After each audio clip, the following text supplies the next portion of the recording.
آپ صلی اللہ علیہ وسلم نے دیکھا کہ ایک شخص سجدے کیے جا رہا ہے، رکوع کیے جا رہا ہے.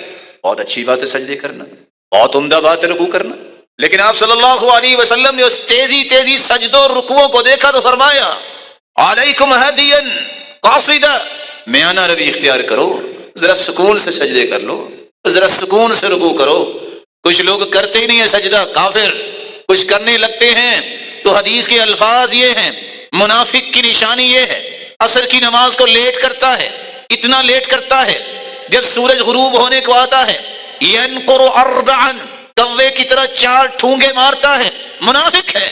فرمایا میانہ روی اختیار کرو. آپ کو اللہ نے توفیق دے ہی دی ہے نماز پڑھنے کی تو ذرا سکون سے پڑھ لو، ذرا سکون سے رکوع کر لو.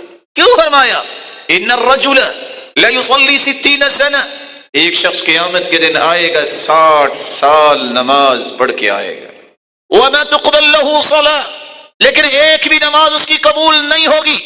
اللہ کے رسول صلی اللہ علیہ وسلم اس کی نماز قبول کیوں نہیں ہوگی؟ کیا اس نے سورۃ الفاتحہ نہیں پڑھی؟ حدیث میں آتا ہے یہ سورۃ الفاتحہ نہیں پڑھتا اس کی نماز نہیں ہوتی. اس نے وضو نہیں کیا، وضو کے بغیر نماز نہیں ہوتی. یہ دونوں باتیں بیان نہیں کی. آپ نے فرمایا لعلہ یتم الرکوع ولا یتم السجود ویتم السجود ولا یتم الرکوع، ہو سکتا ہے اس نے رکوع تو مکمل کیا ہو، سجدہ مکمل نہ کیا، سجدہ مکمل کیا ہو، رکوع مکمل نہ کیا. شاید آپ کو تو غصہ آتا ہوگا.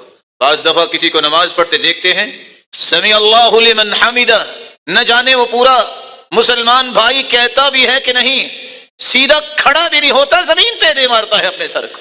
اس بیچارے کا کیا بنے گا؟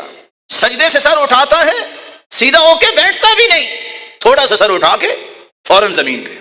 ارے اللہ کے پیارے بندے ذرا ایک لمحہ رک تو جاؤ. اللہ کے رسول دعا کرتے تھے رب اغفر لی، رب اغفر لی، اللہ مجھے معاف کر دے.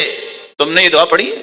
اور میرے پیارے بھائی اللہ کے رسول نے دعا سکھائی ہے، اللہم اغفر لی وارحمنی، یا اللہ معاف کر دے، رحم فرما، وارزقنی، رزق عطا فرما، واجبرنی، میری کمی کوتاہی کو معاف فرما، وارفعنی، اور میرے مقام و مرتبے کو بلند فرما.